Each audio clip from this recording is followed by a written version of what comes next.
What's up everyone and welcome back to HateWatchers. Today we're spinning our wheels once again with the Wheel of Time, continuing on with episode 5 entitled Tel'aran'rhiod. Let's jump right into the breakdown, which means spoilers ahead. We open with Moiraine doing some weird new form of rhythmic ribbon gymnastics yoga with the Source. Lan interrupts her and they cuddle, and they're like, should we kiss? But Moiraine has a headache. Off in Afghanistan, Rand and the Fremen arrive at the seat of the Tarded. Their words, not mine. And here, everyone is whooping and hollering like the Tarded people they are. We learn that the botched Botox boss and this brick shithouse are actually part of a thruple. This thruple's doomed child is interested in seeing Rand's fake tats, but he gets hungry and tries to eat the little girl.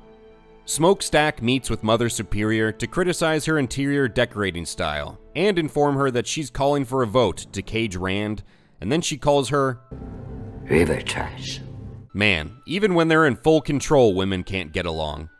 Off in Two Rivers, Hoey Deschanel rides into town yelling, "The White Cloaks are coming, the White Cloaks are coming."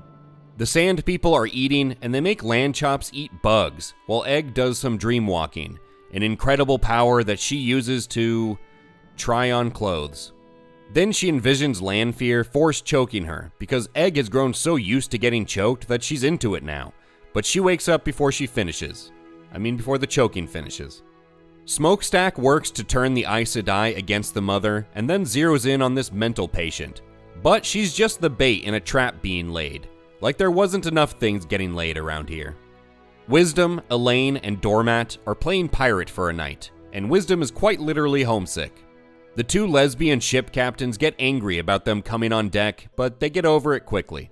A prisoner, Doormat's mom, tries to take the keys from a White Cloak, but all she gets is a good beating, and then somebody channels against him and he hands her off to the other guy to be burned at the stake like the witch she is.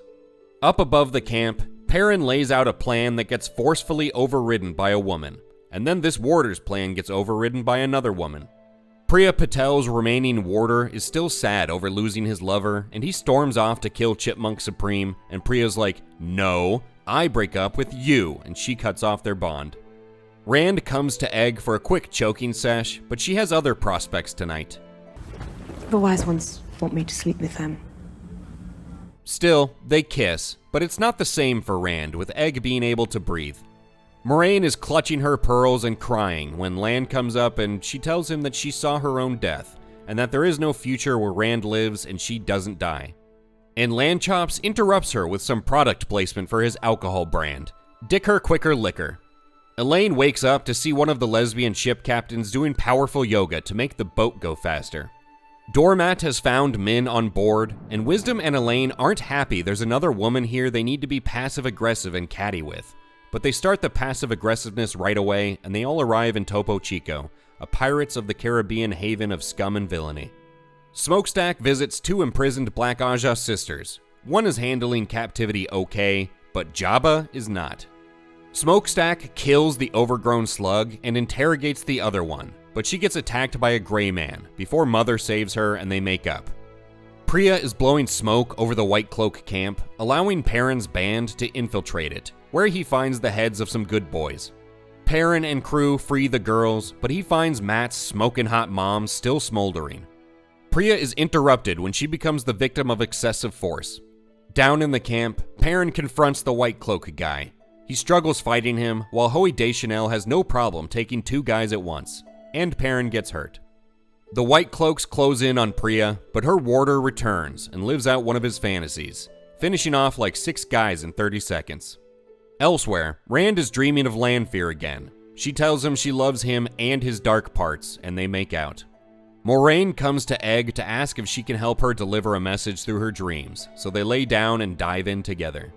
Egg takes Moiraine to her scissor mother so she can tell her that she and the White Tower must bend the knee for Rand. And Moiraine turns to leave without scissoring, and Mother says no, that's unacceptable. Mother tries to kiss her, but Moiraine says no. But no means probably, and they still end up making out. Egg is still in Tel'aran'rhiod, the dream world, and she finds Wisdom, who dreams of having a kid. Then she hops to Elaine's dream where she and the Acolyte are playing Jack and Rose on the Titanic. Then she checks in on Doormat, who's talking to his mother, who's less hot than the real version now, and then she jumps in to see that Perrin's dream is just working a day job and having a dog. But he's also already married to this girl he met 13 hours ago in his dream. But Egg saves the best for last and visits Rand's dream where he's plowing Lanfear, and the episode comes to an end. Well, we've reached that point in the video where we have to decide if this episode was a great watch or a hate watch. And after last week's episode, the Wheel of Time comes back with another hate watch. I had no real illusions that the show would be able to keep up the standards episode 4 set, but still, it's disappointing to see things just go back to the normal, subpar standard with this episode. Episode 4 was the best episode this series has ever produced, but even bringing half that quality to the next episode would have been a win for this show in my book. And I think they needed this episode to be better than it was to keep some modicum of momentum going. But those same major issues I mentioned in the last video just seem insurmountable for this show. There's far too much character and subplot sprawl. Those storylines get equal or more time and focus than the main story. And this show can't escape the problem it made for itself in harping on these manufactured fanfiction relationships. Matt's storyline feels like it's spinning its wheels every episode without advancing his story. It's just a rinse and repeat of him trying to be carefree and aloof in the face of his apparent impending doom, and then nothing really happens to move that story forward in pretty much every episode. So we're just getting the same scenes over and over. And then we had the Inception-style dream-walking stuff, which I think could be interesting, but then you realize it's Egwene and then you don't care. It also would have helped if she didn't, just master this ability immediately. That definitely could have been handled better. As for the main story, Rand's scenes here were pretty minimal. And Moraine's story is the next closest thing we have to the main story, and I actually thought her scenes were decent in this one. As someone who hasn't read the book, I know fuck all about this giant pearl she's messing around with, but it seems like a big deal to her at least. But the scenes devoted to her struggle with coming to terms with what she perceives as her eventual end, how fulfilling her life's duty of aiding the Dragon Reborn will also mean her death, those were good. I think the show would be stronger if it put more emphasis on things like that. Things that aren't necessarily the main thrust of the Wheel of Time story, but are closely related enough to be interesting and that flesh out supporting characters. But of course, it's totally undercut when the focus shifts back to her manufactured lesbian relationship with Suan. This show just can't help itself. Most of the other stuff was fluff in this episode, and was more on the filler side, just kind of bringing the characters to their next plot points in the coming episodes. Anyway, episode 5 was definitely a step back from last week and was more in line with what we've come to expect with this show.